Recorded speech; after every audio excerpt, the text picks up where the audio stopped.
BBC Sounds. Music, radio, podcasts. Right, serious talk now. There may be some adult themes and strong language in this podcast. If that's not your thing, maybe go to a different podcast. That's great. The pod's just got off to an absolute shambolic start again. No, actually. You're a pervert. No, I'm not a pervert. You are a pervert. No, you're a pervert. No. Maths is void now, isn't it, really? There's no sound in space. I'm not disrespecting the Pope. I can't get into the ladies. Why don't you just go in as Chris and come out as Christoph? What is smell? I'm not Attenborough, do you know what I mean? But This podcast is the biggest con on the BBC. we're having it off here. Right, welcome to another episode of That Pete Crouch podcast with me, Peter Crouch. Chris Stark and Tom Fordyce are with me as usual. You right, boys? Listen, I'm all right, but Chris, last week you had a black eye. You've just limped in here. What's been going on? Yeah, just a football injury. I don't believe him. Do you? Do you know what? The only thing I'd say is that your limp was a little bit inconsistent.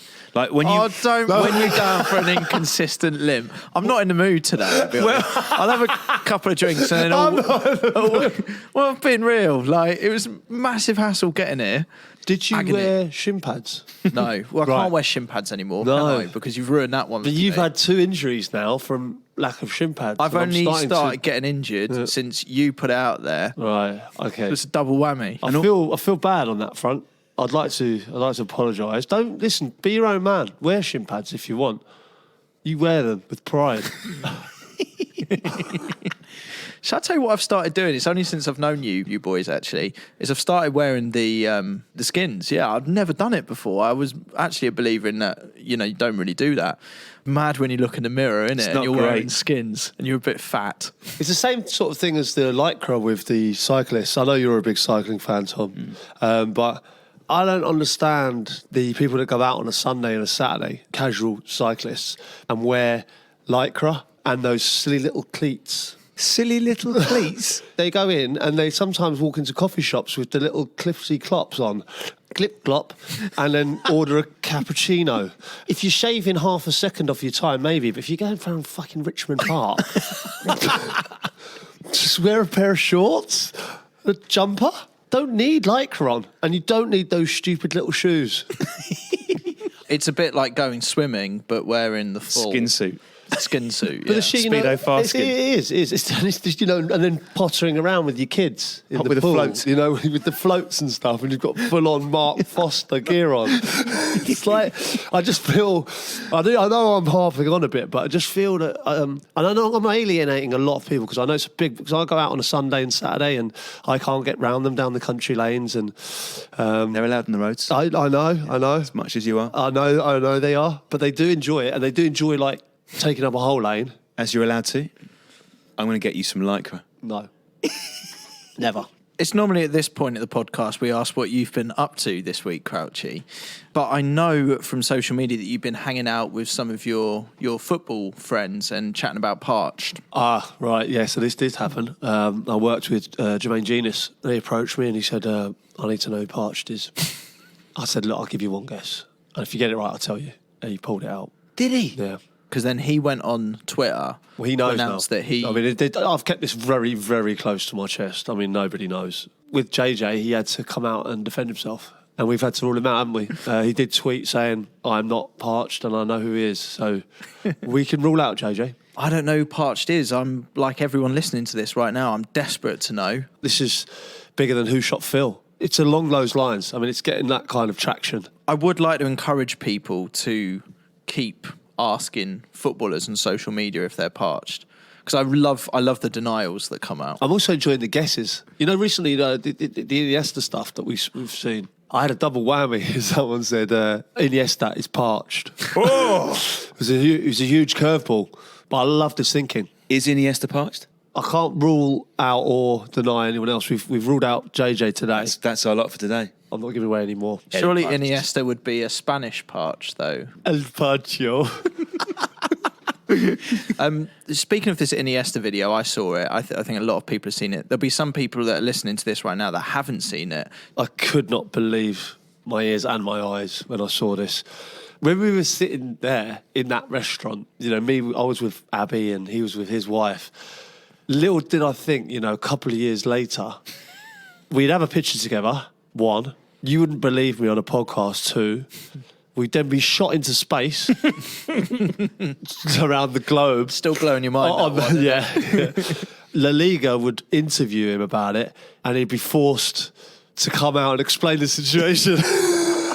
He said in the video, though, he couldn't remember if he went up to you or you went up to him. And then he spent about 30 seconds justifying why he would go up to someone like you as a fellow professional of the game. And yeah. I wonder if he knows he's been in space with me in an Alsatian.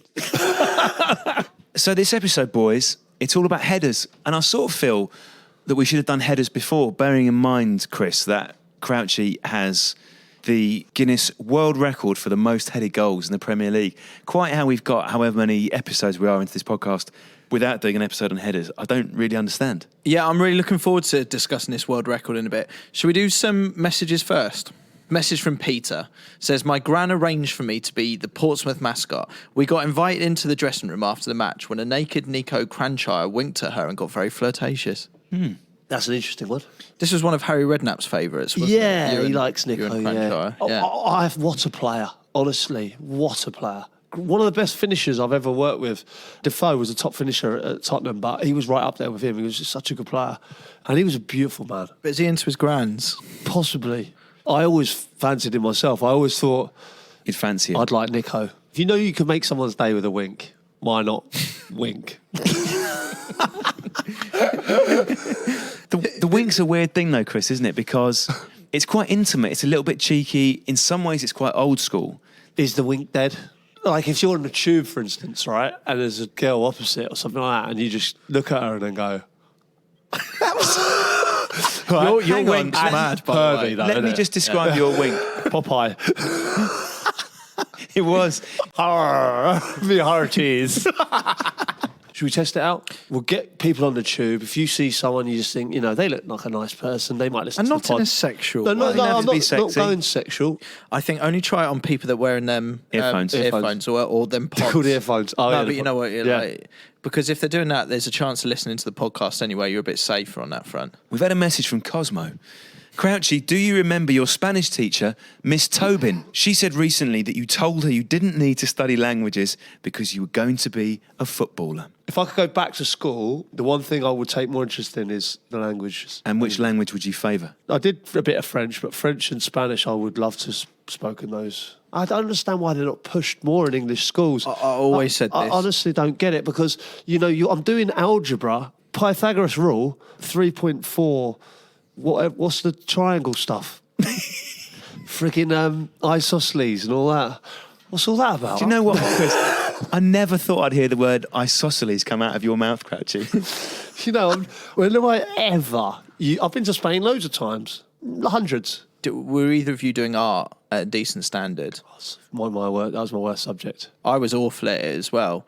But they did, if you got to A-levels, you had to take it dead seriously. Like, it was the life art and everything. Have you ever done that, by the way? Naked pictures. Drawing life art. It's quite a Hindu activity, actually. Is it? Yeah. My missus went on a Hindu and... Well, they just get a fit fella and draw him naked. Yeah, let me see if I can quickly find the drawing for you. Let's have a look. Just tell me what's going on with the cock and balls there. The way she's drawn this, his cock is coming out where his... Why would he pose like that for my wife? Here's one from Sean. Sean says, ahead of our wedding, we've got a dilemma.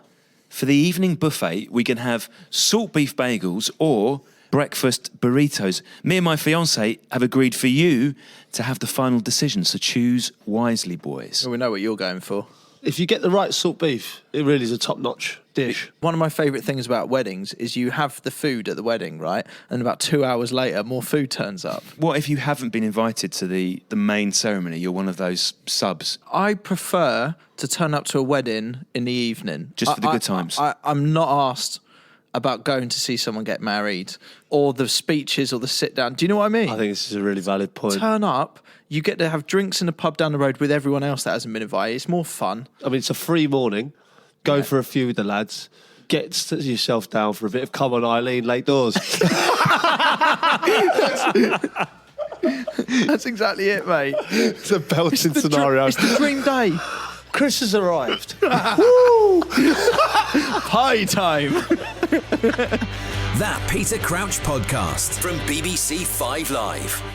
You know, we've talked about on this podcast before the reputation in football of footballers who pull out of tackles. What about the footballers who evidently don't fancy a header and they go up, oh yeah, I'm really trying. I'm not actually trying. God, That's me. I make the jump and everything, you know, but I know I sort of know I'm not going to Yeah, get it. it's obvious to everyone that, you know, someone who doesn't fancy it. You go up and you go, oh, I just can't get there.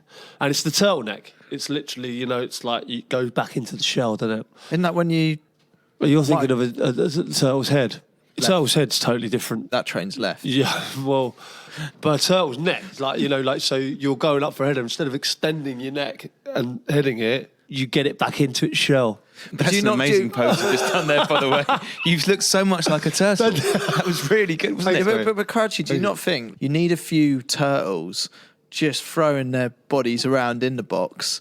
You know, I'm throwing a couple of defenders just by being the turtle. Because they don't know you're a turtle. They don't know I'm a Because turtle. there's no scouting at goals, is there, in Ruislip? So you're drawing two defenders. I'm never going to get the ball. I don't think I've matched one corner ever in my life. Yeah. But the defender don't know I'm a turtle. I know a turtle when I see one. Who Give me some famous turtles. Yeah, who are the famous turtles? Famous turtle. The Premier League are doing a Hall of Fame, aren't they? I've seen loads of people wanting you in that. Yeah. I wish you were a Hall of Turtles. Hall of Turtles. Turtles. It'd be great. Get your nominations in. When we're talking about turtles and things, there was a player at Stoke, Choupo-Moting. Fantastic player, so much ability, but Big boy. yeah. You know, 6'4", just, I mean, he could dominate a centre half if he wanted to. But I mean, with that technique and that sort of flair that he had, I just felt that he didn't particularly want to head the ball, really. Despite the fact that he's a turtle, he has gone from Stoke's reserves in the Championship to Paris Saint-Germain. What is French for turtle? Crouchy? Chidil. Le Turtle. He's a great player, but he is Le Turtle. Did you ever have to sort of sit him down and talk about that? Because you were someone that was winning these. You spot a turtle. There was one particular game against West Ham, and, you know, it was a big deal for us. You know, we were down the bottom there, and I remember coming on. I was sort of flicking it on down the line, and obviously he was up front with me, so he was like, get closer to me, and he was going, yeah, and he kept saying yeah, and then not doing it, and I was like, what's up? The centre half or the fullback who was playing for West Ham at the time, he said, Crouchy, I need to speak to you. So I know him from my time in Germany, and he's crazy. But he's a professional footballer, and Stoke are in a relegation. I couldn't get my head around it. Turtles. Yeah, Le Turtle. You've talked about the fact that it's timing. Is there also something about the particular shape, not just your height, but the shape of your head? I'm going to reference Harry Maguire here. Yeah. So everyone thinks Harry Maguire is an amazing header of the ball. His nickname with Jamie Vardy when he was at Leicester was Slabhead. He's got a massive head. So is there something about your head? Like, have you got a bigger forehead than Chris? I don't know. I'm not sure. Well, I've got a tape measure. Oh, really? Yeah. Chris, can you hold one of this tape measure? We'll measure Interesting. We're going to measure Crouchy's head. Great idea. Right, just start on his temple there, This Chris. might hurt a little so, bit, Crouchy, mate. I've got that you've got a head, it's about 22 centimetres. Is that just forehead, yeah? That's forehead. Like, if we do Chris's, I mean, yours is 19. Oh, really? Yeah. 3 centimetres on him. Yeah. Wow. Only on the forehead, mate. So you telling me I've got a 5 head? You've got a 5 head, Chris has got a 3 head. Chris, this isn't your fault. What we're finding out here, in the world of evolution, you haven't evolved to head the ball because you have a smaller forehead. Have you got a harder head? I'm not sure how we're going to test this one. I think my head has been conditioned. You know, like there's people that can hold their breath for hours because they've conditioned themselves to do that. Free divers. Yeah, I mean, I was thinking of that fella that walks on water and catches fish with a spear, more so. But Jesus. no, did you not see that one? He walks on water. Yeah, it was an Attenborough show where the fella was walking on the bottom of the ocean with a spear, holding his breath and getting fish. I've not seen this one. Have you Is it? You mean a human? So he's not walking on water, he's walking on the seabed. bottom of the But he's sea. holding his breath. What, has he got some stones to weigh him down or something? It's something like that. I watched it. It's unbelievable. It was one of the best sort of Attenborough shows. Superhuman man walks on the ocean to hunt fish. It's just phenomenal. Here he Oh, is, hang on, here look he at is, this fella. Here he is. Survived That's amazing. 65 feet underwater. Here he is, right? Baggio tribe in the Philippines. The Baggio tribe. Look, here he is. Whoa. He uses skills to hunt for food, trained himself to hunt for fish on the ocean floor.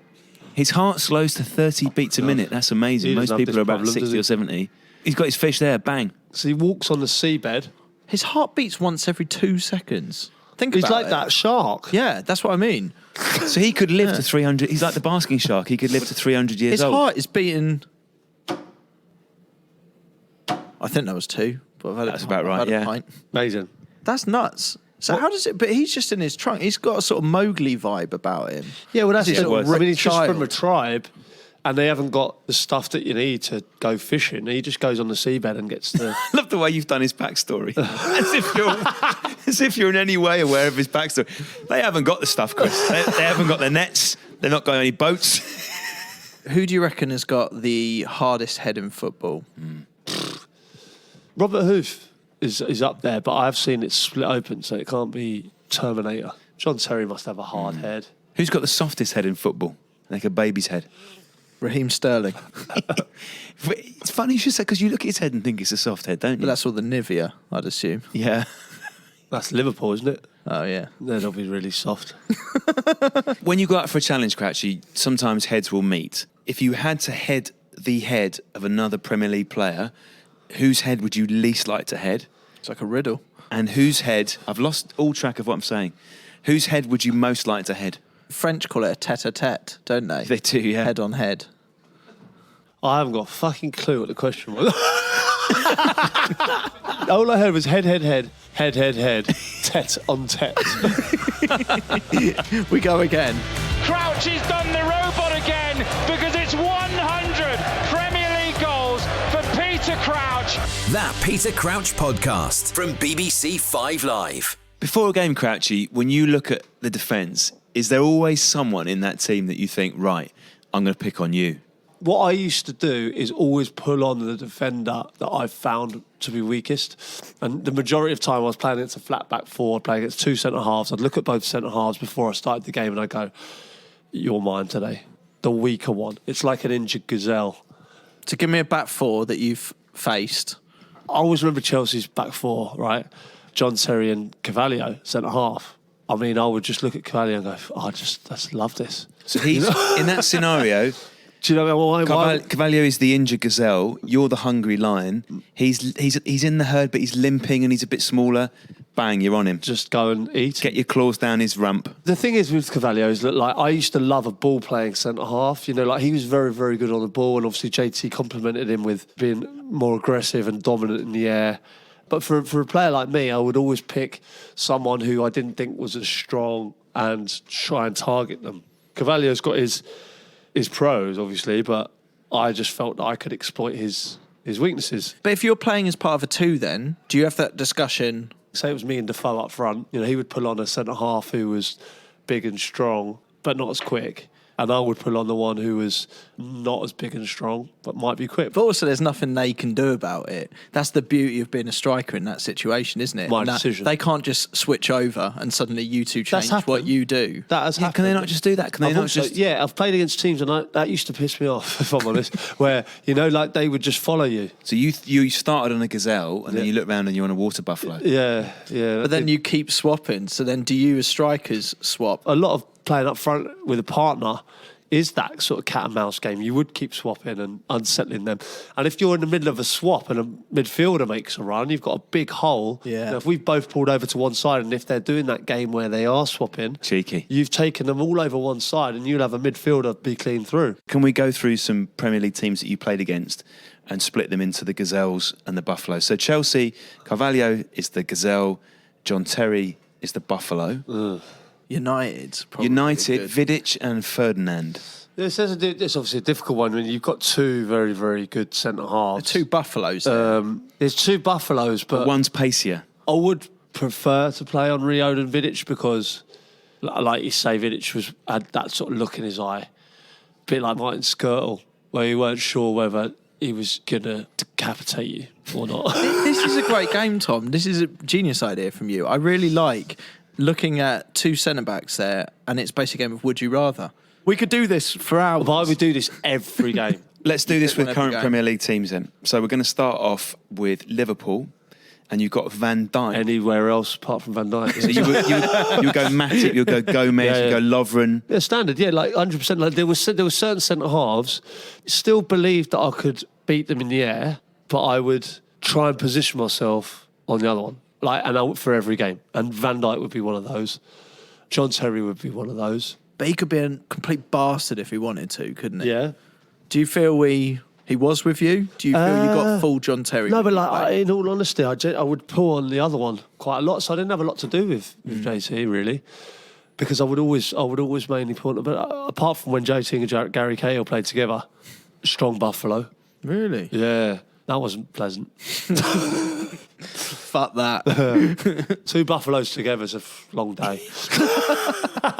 It's a big old shit. That's a long old day. Here's one for you, Crouchy. Otamendi, Company. Company, Buffalo. Otamendi, Gazelle. Leicester, Johnny Evans or Soyuncu. I think I would pull on Evans there. There's an argument that neither of them are Soyuncu's Buffalo-ish, No, though, I think isn't Soyuncu is think? Buffalo, yeah. he? Big unit. full on Buffalo, though. Yeah, I'd say Yeah? so, yeah. I'd fancy my chances against both. Right, Everton, Yerry Mina or Mason Holgate. I'm putting on Holgate there. This Mina works for Buffalo. every team, Chris. It does. Well, you listen, it's just something that I took into every single game. I would always pick a Buffalo and a Gazelle. Are there any players who they're like a weird mythical creature? Yeah, but so I'm imagining, like them mermen. It's almost like a centaur, which has got a man's, strangely often a man with a beard, don't know why, and a horse's body. Yeah. Who are the centaurs of the Premier League?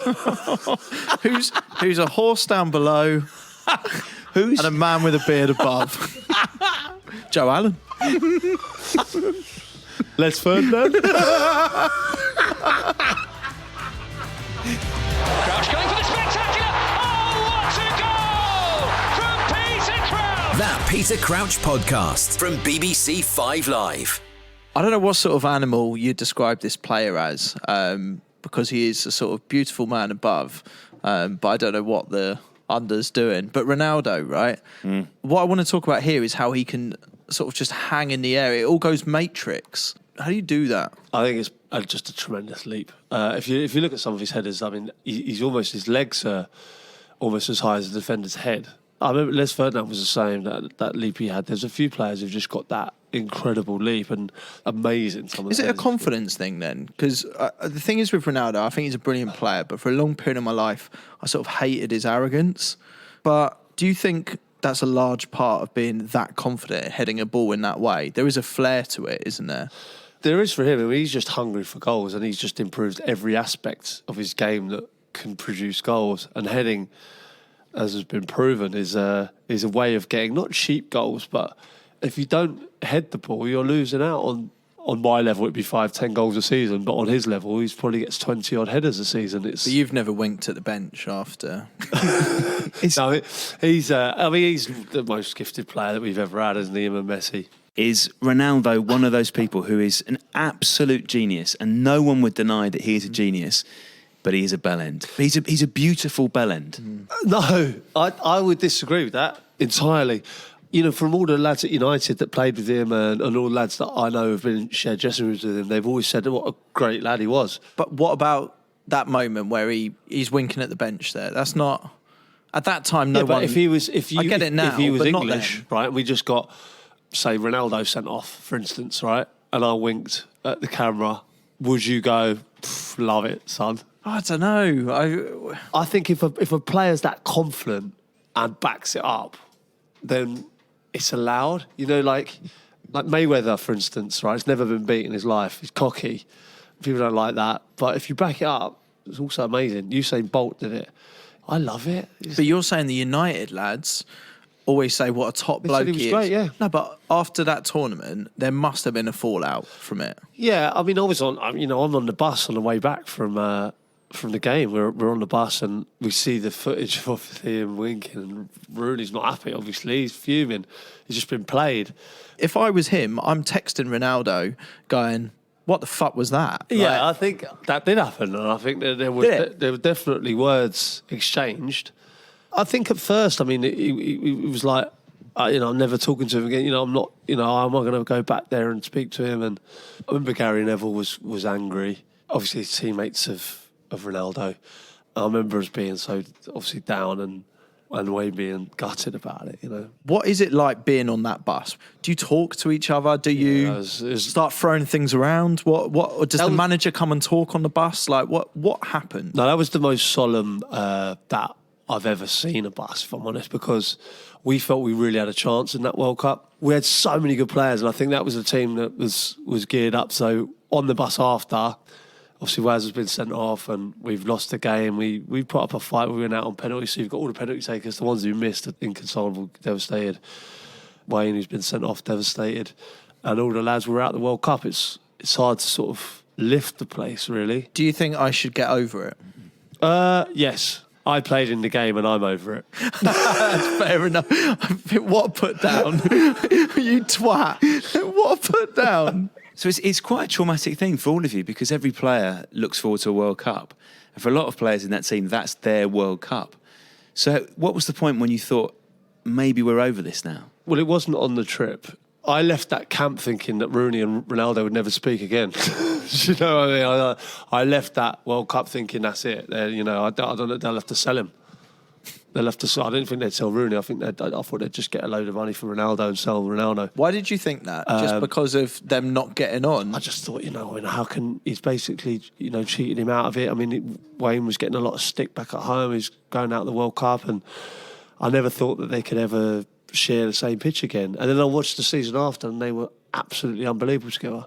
Did Rooney ever say to you about how they sorted it out? No, I don't. Listen, I wasn't privy to what the first meeting, but I think you can understand what he did, and you can understand them getting on with it. I mean, it just. Do you remember when Beckham got sent off? I remember, effigies of him getting burned and outside hung up. pubs. And then he was getting booed at every ground he played at. He became one of the most decorated English players of all time. Famously, Argentina, after that World Cup exit in '98, they danced, didn't they, past the England coach? Batistuta. And they're all giving it large to the England coach as they're going by. Yeah. Well, that goes on without a shadow of any doubt. I think of Atletico Madrid recently against Liverpool. I just think of the way Simeone was behaving sort of towards Liverpool, like getting the crowd up and then celebrating, and Andy Robertson having his interview after the game saying that they feel like they've already won the tie. And I think Andy Robertson, by the way, is one of the best characters in football at the moment. He's so funny. Do you think he's a bit like you in a lot of ways? Has he got a bit more pace? A bit more pace. He's got a bit more pace and a slightly better left foot, but other than that, it's very similar. He's a character, though, don't you think? He should have a podcast. He worked in the checkout at, was it Tesco's or Marks and Spencer's? Did he? Have you not seen the tweet when he was at Queen's Park? Yeah, let me get it up. Life at this age is rubbish with no money. # need a job. Look at that. Amazing, isn't it? How far has he come from that? He's 17 at 2012. Now he's Scotland captain. He's won the European Cup and he's going to win the league. He doesn't need a job anymore. It's not bad, is it? Great story, amazing. That Peter Crouch podcast from BBC 5 Live. Do you like heading the ball, Chris? I've never been good at it. This is the thing. Like, I go to connect with it, and listen, we all know my game isn't that great. But if there was any part of my game where it's just I'm so unconfident in, it's going for a header. I don't think it's just because I'm a little bit short. No, I mean it's a timing thing because I see short players who can leap. Yeah, you're spot on with what you're saying, Chris. Honestly, it's a mentality. You've got to want to head it. And I can't talk about this, sitting here and going, I scored quite a few goals with my head because I did, but I wouldn't have been able to do that without Les Ferdinand. He was the best I've ever seen at heading the ball. And I remember him beating me in the air a couple of times, and I was about 6'5", 6'6" at that time, 17 years old. And he was beating me in the air, and I think, what does he do? And it was all about his run, his timing, his leap. And yeah, of course he had a leap on him. He was an athlete, but you always used to start. So when, like for a goal kick, for instance, I used to always want the goalkeeper to put the ball on the centre half's head, not on my head. And as the ball go over, and obviously it looks like an easy header for the centre half, you would come across him as late as possible on the run. No way I would not win a header like that. There's no chance. If I've got to run on someone like that, centre half's like a sitting duck. You've run over from the touchline, bang, you are dominating him every time. It's funny how actually, I guess how many different types of headers there are and different characteristics you need to be in a player to kind of utilise that. Torandre Flo, he had such good technique. Niall Quinn? Niall Quinn. You know, someone who had a touch, awareness, could play, but one thing's in the air. They were big inspirations to me. Van Basten, Van Basten was taller, but he was elegant. Big man, Van Basten. Yeah, and like he was so good on the ball. And if you've got that heading ability, but then you have got a good touch, you've got a pass, and you can see things, then obviously it makes you a much more all-round player. Like people denigrate that skill, but you talk about Niall Quinn there. Ball's travelling to him at pace, and he can just put it with exactly the right angle, as if he was playing it off with his feet. He had a cushion on his head. It was literally like throwing the ball up, right? Someone would ping it into him, and it was literally like hitting a cushion on his forehead. You would like, it's a skill to be able to sort of like cushion and leave the ball there for someone to come run on and strike it. He had that with his chest, and he had that with his head. But think how much your forehead is a big hard object. If you're taking a catch, your palm's soft and it will close around the ball. But to be able to cushion the ball off a hard, bony part of your head with the ball coming towards you at 70 miles an hour is remarkable. He was amazing at that. So, Crouchy, you are in the Guinness Book of World Records, aren't you? Yeah, I am, There's literally a picture, because I've seen it when my son's got really excited. He got way more excited than seeing you playing football or doing punditry. Crouchy's in the Guinness Book of Records. They came down to the training ground, the Guinness World Record people. I'm proud of my record, but if I had the most headed goals in league football in the world, yeah, that's a world record. You got a national record over a limited period of time. In a league. Yeah, but no one in Spain in La Liga can challenge his world record. It's not a world record, is it? No, it's not a world record. I'm proud. I'm very, very proud. I don't want it stripped because I've got... Well, it should be. Well, really? Well, it's not a world record. You can't have it both ways. You can't slag it off. No. Well, I wish I hadn't said anything now because I was getting away with murder. I've got it on my walls in the office. Well, I've been presented with a certificate with a stamp on it from Guinness World Record people. So what do we do? Let's get it stripped. Get it stripped. And then we'll phone the relevant authorities. They'll be round, take the certificate off the wall, pack it into a van. You'll never see it again. Wouldn't it be great if they sent someone from Guinness World Records to come take the certificate away? Like a bailiff. The same way they presented it to you. A Guinness World Record bailiff. I wish I'd never said anything now. I think you should be stripped of that world record. It's illegitimate. But the prize in all this is... let's get in there for the right reasons. Let's do something. A podcast as world a record. Podcast or just for you, Crouchy, where we can get in there for proper reasons. A legitimate world record. You need to be able to do something where people can challenge it conceivably, but ideally won't. I would say we have sent a Toy Alsatian the highest any Toy Alsatian's ever been. No, and it'd be great advertising, thinking about it getting in that book. But we didn't send that into space. That fella, we technically haven't done that. That doctor did it, didn't he? I thought he's our friend, and now I realise he's... No, but that's fine. If someone listening to this gets a world record in the name of the podcast, that's great for us because of advertising. But what we need here is something where I think Crouch's name is in the world record. Oh, yeah. I mean, we can do the old, how many hot dogs can you shove up your arse in a minute?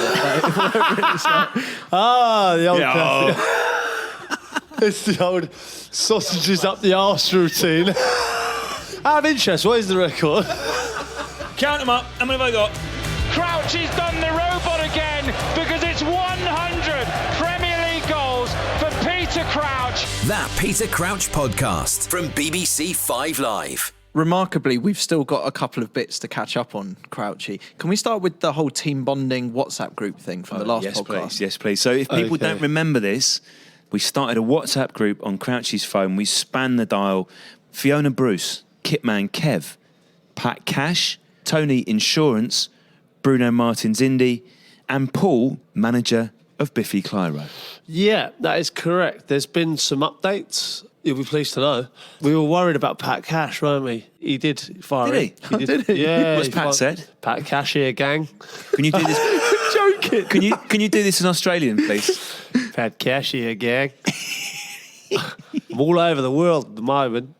Back in UK briefly, and soon off again, but back when it warms up. Can someone let me know when that is? This is brilliant. There was speculation on social media that Pat Cash wasn't actually the 1987 Wimbledon men's singles champion, but because of the way your phone book works, a man called Pat who sorts you out with cash. No, I wish I had a Pat Cash like that. I mean, Paul from Biffrey Clyde said, "Hello everyone, I'm Paul, I support Arsenal." And then Tony Insurance has come straight back there. He's gone, "Hi Paul, I'm Tony, I support QPR. I'm an insurance broker." Do you know most WhatsApp groups where you take the piss out of your mates? Yeah. They're not at this stage where Fiona Bruce is about to go live on Question Time or on BBC News or something, and Tony Insurance just slipped on the WhatsApp group. like, it's all just very nice. Yeah. It's the early day in a wedding. It's a bit like that. How did Kitman Kev introduce himself? Yeah, so What's I his was voice? worried about Kev because it was quite a bit of discussion.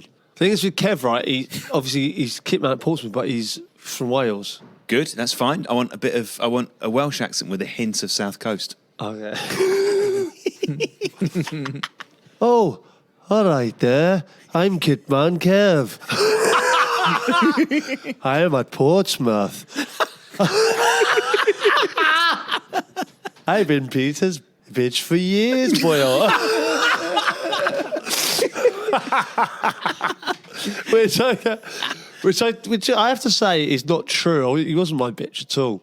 Lol to dropping the bitch in front of Fiona Bruce there. Yeah, Bold. that was that was bold, that. And then Fiona Bruce just popped up and just said, "Oh my God, is this still happening?" She actually. Thing is, Crouchy, she could leave at any time. Yeah, I suppose. It's a WhatsApp group. Probably intrigued. Has anyone left the group? No, everyone's involved. Do you know what I think you should do? I think you should just let it be from here on in. Yeah. I think in a way, you should almost remove yourself from the group and just let it live in their own world. The thing I always find about WhatsApp is that the photo thing is quite awkward because some people just slam in a photo when they join WhatsApp without any thought. Some of the pictures we saw, Chris, 4 people in this group, Fiona Bruce, we believe, was at Horse of the Year show from the background to her picture. Yeah, well, wasn't it Crufts? Whereas Tony Insurance looked exactly like Crufts you would is imagine. mad, by the way. Sorry, I've just got to step in. Like, have either of you watched Crufts and do you view it as a sport? A sport? Yeah, it's not a sport, is it? Not a Well, sport. it is. As Chief Sports Writer at the Is BBC, it? I've never gone Not to a cover sport. Crufts. You've never covered Crufts? It's not a sport. I think it It's is. a show, isn't it? It's like a It's a dog sport. It's not a show. it's a It's It's a parade. dog sport, like, that's a thing. What do you mean Like it's a dog sport? Greyhound racing is a dog sport. True that. Exactly, yeah. Crufts is It's yeah, a showpiece. It's an event. but they're having to do an obstacle course, aren't they? But they're showing off the mains. They're not like. The mane's not a lion. Do you know what'd be wicked if we could get a dog entered at Crufts, right? But it's just a little matey dressed in a dog outfit. No, we've and got then to we get- absolutely cane the obstacle course. We've got to get a Crouchy dog, a Great Dane at Crufts. It will be called Crouchy. I And just then think- you and me have to be the handlers, so we go on like tickling his balls to keep him calm on the camera. No, but don't you know how footballers go for racehorses? Can we not have a show dog? How much is a Great Dane? Hang on, Lee. I'll No, find this out. no, because I'm not. think we should I'd be rear it? well up. No, I'd say we go to Battersea Dogs Home or something, get a dog there. No, but you need- no. It's a higher class sport. You can't come from Battersea Dogs Home. It's like going. It's Can. like Look at Andy Robertson. no. It's like he playing wouldn't get into polo. Crufts. No, it's not. It is no mutt For the dogs, as not for the owners, but the dogs. Why don't we grab Crufts? It's lacking Yeah. people like us I feel there, like you're gonna right? have to invest heavily though if you want to. I really don't think you Do you do. not It's a think so? dog round an obstacle course. No, but it's got to be like the dog has got to have this amazing glossy skin. mane. There's a lot of people listening right now. If you'll let us enter your dog into Crufts, This is amazing. Now we're getting somewhere. There will be someone listening to this podcast now who has a top pedigree dog. Would you mind if we enter it? no, but think of the advertising as well. Like we call the thing Pass the pod. Pass the Pod or something. Yeah. The dog, you mean? The dog. Yeah. That's the one Thing. Yeah. So, and then nail it around the obstacle course. So do you conquered think there's space. a possibility that we could win Crufts? Yeah. Here's the thing. What we need to do is be in the spaces that Our rivals kind of- aren't in. Yeah, that's what I mean. No podcasters at Crufts. No other podcasts. You imagine they go, right, and up next here, fine little bitch. Pass the pod. Yeah, and then it's us three. And the final bitch of the evening is past the pod. We need a bitch, don't we? It needs to be a bitch. Send in photos of your bitches, and hopefully we can.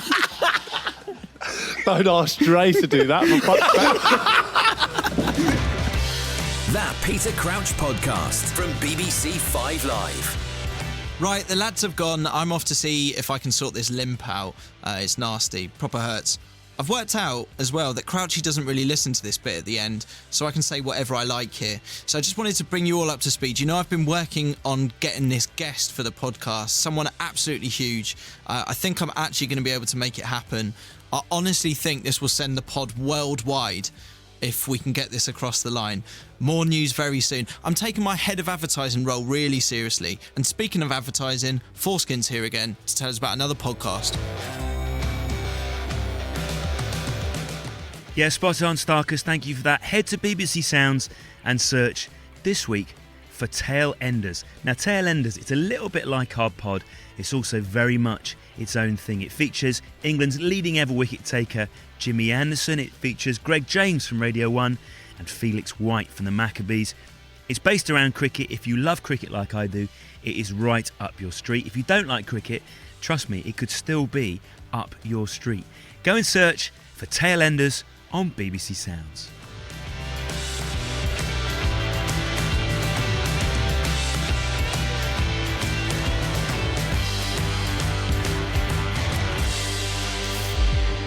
BBC Sounds. Music, radio, podcasts.